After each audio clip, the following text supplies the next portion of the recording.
శ్రీ కనకదుర్గ జ్యోతిష్యాలయం ప్రేమ వశీకరణ, స్త్రీ వశీకరణ, పురుష వశీకరణ, శత్రు వశీకరణ, వివాహం, సంతానం ఆలస్యమవడం, విడాకులు, కోర్టు సమస్యలు, ధనం, బిజినెస్ సమస్యలు, స్త్రీ పురుషులు ఎటువంటి నిగూఢ సమస్యలకైనా 100% రోజుల్లోనే పరిష్కారం చూపబడును. గురూజీ సీతారామరాజు. Cell number 9206533533. ఓం శ్రీమాత్రే నమః. ఛానల్లోకి స్వాగతం అండి. ఏప్రిల్ 8 అమావాస్య ప్లస్ సూర్యగ్రహణం. అమావాస్య తిథి ఎంతో ప్రత్యేకమైనది. అయితే అమావాస్య తిథి రోజున సూర్యగ్రహణం కలిసి రావడం అనేది చాలా విశేషమని పండితులు చెబుతున్నారు. ఇంతటి విశేషమైన రోజున పితృరుణ శాపం నుంచి తప్పించుకోవడానికి పరిహారాలు చేసుకుంటే చక్కటి ఫలితాలు పొందవచ్చని తెలియజేస్తున్నారు. మీకున్నటువంటి కష్టాలు, బాధలు, ఆర్థిక సమస్యలు అన్నీ తొలగిపోయి సంతోషంగా జీవిస్తారని పండితులు చెబుతున్నారు. మరి ఆ వివరాలు ఏంటో ఈ వీడియోలో తెలుసుకుందాం. ఎవరు నమ్మినా నమ్మకపోయినా సింహరాశి వారి జీవితంలో జరుగుతున్నది ఇదే. పితృరుణ శాపం వల్ల మీ జీవితంలో ఇబ్బందులు చోటు చేసుకోబోతున్నాయి. మీరు ప్రారంభించే ప్రతి పనిలో సక్సెస్ అనేది మీకు కలగడానికి ఆలస్యం అవుతుంది. ఆర్థిక పరంగా ఎన్నో ఇబ్బందులను ఎదుర్కోబోతున్నారు.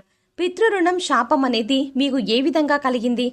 మరి పితృరుణం శాపం అంటే ఏమిటి? పితృరుణ శాపం ప్రభావం మీపై ఎంతవరకు ఉంది? పితృరుణ శాపం నుంచి సులభంగా తప్పించుకోవడానికి, ముఖ్యంగా దాని నుంచి బయటపడడానికి మీరు చేయవలసిన పరిహారాలు ఏమిటి? ఏ విధంగా చేయాలి, ఎప్పుడు చేయాలి అనే విషయాలను ఈ వీడియోలో వివరంగా తెలుసుకుందాం. కానీ అంతకంటే ముందుగా మీరు కనుక మన ఛానల్ని ఇప్పటి వరకు సబ్స్క్రైబ్ చేసుకోకపోతే సబ్స్క్రైబ్ చేసుకుని పక్కనే వచ్చిన బెల్ ఐకాన్ నొక్కి ఆల్ సెలెక్ట్ చేసుకుంటే మేము ఇలాంటి వీడియోస్ అప్లోడ్ చేయగానే ముందుగా మీ మొబైల్కి నోటిఫికేషన్ వస్తుంది. ఇక వివరాల్లోకి వెళ్తే, సింహరాశికి చెందిన పురుషులు దృఢ సంకల్పంతో కార్యాచరణ శక్తి కలిగి ఉంటారు. అనుకున్నది సాధించే వరకు నిద్రపోని మనస్తత్వం కలవారై ఉంటారు. వీరు అందరినీ ప్రేమించే మనస్తత్వం కలిగి, అందాన్ని ఆరాధించే హృదయం కలిగి, సంగీతాన్ని ఆస్వాదిస్తారు. మకర రాశి వారు ఏ స్థాయిలో ఇతరులను ప్రేమిస్తున్నారో అదే స్థాయిలో ఎదుటి వ్యక్తి నుంచి ప్రేమను ఆశిస్తారు. ఈ గుణం వల్ల వీరు ఫలితాల కోసం ఎంతకాలమైనా ఎదురు చూస్తారు. ఎలాంటి చికాకులనైనా ఎదుర్కొంటారు. సింహరాశి వారిని కష్టాలు భయపెట్టినా కిందకు పడదోయవు. అదృష్టానికి దగ్గరగా జీవితం నడుస్తుంది. విలాసవంతమైన జీవితము గడుపుతారు. ప్రారంభ జీవితానికి తరువాత జీవితానికి సంబంధం ఉండదు. వివాహానంతరం జీవితం బాగుంటుంది. సింహరాశి వారు ఆనందంగా జీవిస్తారు. వీరు అందమైన, కళాత్మకమైనటువంటి వస్తువులు సేకరించుట అనే అభిరుచిని కలిగి ఉంటారు. దాని కొరకు ఎంతో ధన వ్యయం చేస్తారు. మంచి వస్త్రధారణ చేసుకోవడం అంటే వీరికి చాలా ఇష్టం. మంచి రుచికరమైనటువంటి ఆహారం తీసుకోవాలని అనుకుంటూ ఉంటారు. వీరు ఏ పని యందు అలసట చెందక ఓపికతో కష్టపడి పనిచేసే మనస్తత్వాన్ని కలిగి ఉంటారు. సాధారణంగా సింహరాశి వారు సహనము ఎప్పటికీ కోల్పోరు. సింహరాశి వారికి కోపము ఎంతో త్వరగా వస్తుంది. అలాగే వచ్చిన కోపము తగ్గడం కూడా చాలా కష్టం. సింహరాశి వారు దృఢమైనటువంటి నిర్ణయాలను తీసుకుంటారు. దానివల్ల మొండితనం పెరిగి నష్టం చేకూరుతుంది. కాబట్టి వీరు మొండి పట్టుదలను విడవాలి. సింహరాశి వారు ప్రేమకు లొంగిపోతారు. సింహరాశికి చెందిన స్త్రీల విషయానికి వస్తే, దృఢ సంకల్పంతో అపూర్వమైన శక్తియుక్తులను, ఆమోదయోగ్యమైన గుణగణాలు కలిగి ఉంటారు.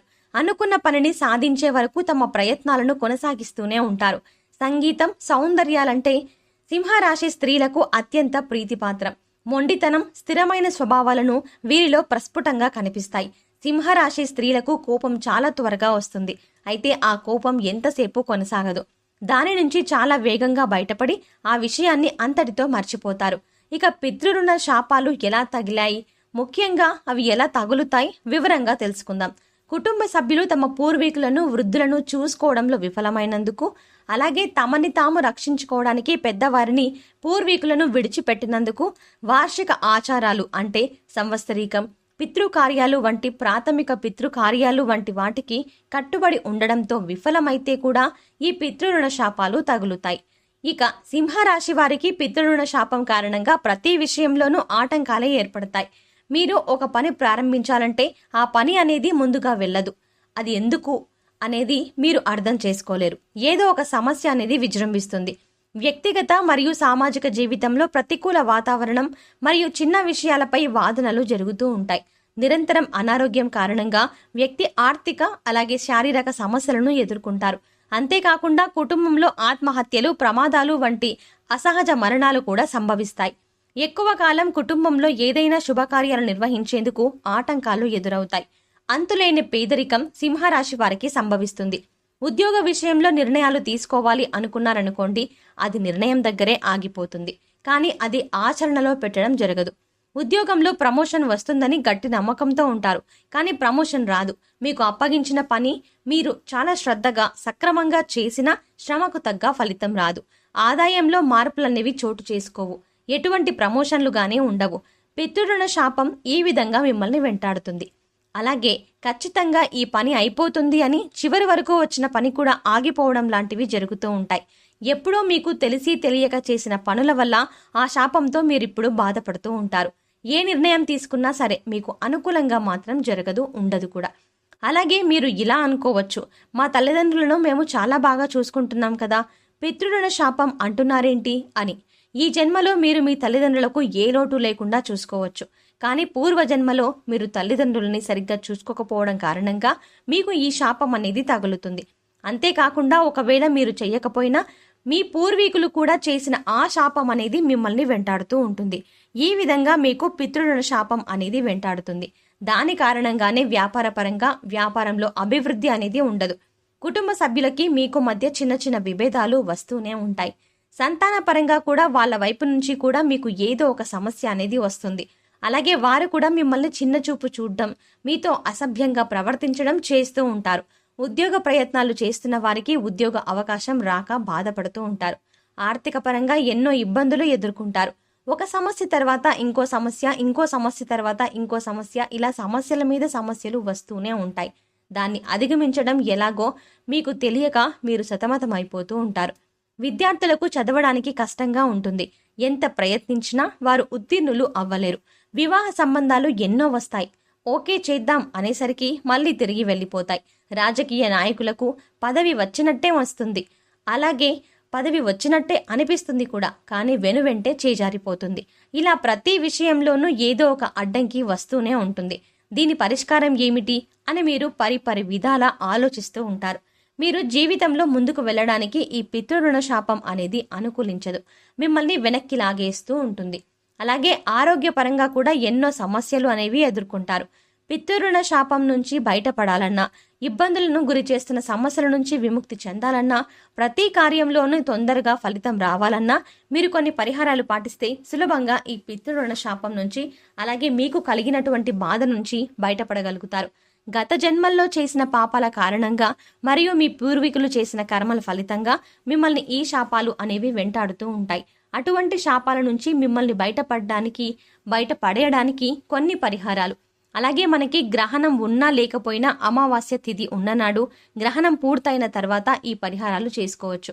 అవేంటంటే, ప్రతి అమావాస్య రోజు బ్రాహ్మణులకు మనస్ఫూర్తిగా ఎటువంటి కల్మషం లేకుండా మాకు డబ్బు అయిపోతుంది అని బాధపడకుండా భోజనాలు పెట్టండి. పేదలకు కానీ వృద్ధులకు కానీ వీలైనంత సహాయం చెయ్యండి. డబ్బు రూపంలో కావచ్చు, వస్తు రూపంలో కావచ్చు, ఆహార రూపంలో కావచ్చు. మీ ఇష్టం. వాళ్ళకి మీ సహాయాన్ని మాత్రం ముఖ్యంగా అందించండి. వాళ్లకు ఆహారము, బట్టలు, దుప్పట్లు దానం చెయ్యండి. అలాగే మర్రి చెట్టుకు క్రమం తప్పకుండా నీరును పోయండి. మర్రి చెట్టు ఎక్కడున్నా సరే, మీ సమీపంలో ఉన్నా సరే, మీకు దూరంగా ఉన్నా సరే, ఎక్కడున్నా సరే అక్కడికి ప్రతిరోజు వెళ్ళి మర్రి చెట్టుకు నీళ్లు పోయండి.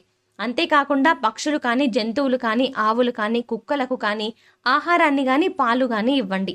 అలాగే దేవి కాళికా స్తోత్రం మంత్రాలను భక్తి శ్రద్ధలతో ఉదయాన్నే స్నానం చేసి దీపారాధన చేసి పూజా మందిరంలో కూర్చొని ఇలా దేవి కాళికా స్తోత్ర మంత్రాన్ని జపించడం ద్వారా మిమ్మల్ని వెంటాడుతున్న శాపాలు ఏవైతే ఉన్నాయో అవైతే అన్నీ వెళ్ళిపోతాయి. వాటి నుండి మీరు బయటపడగలరు.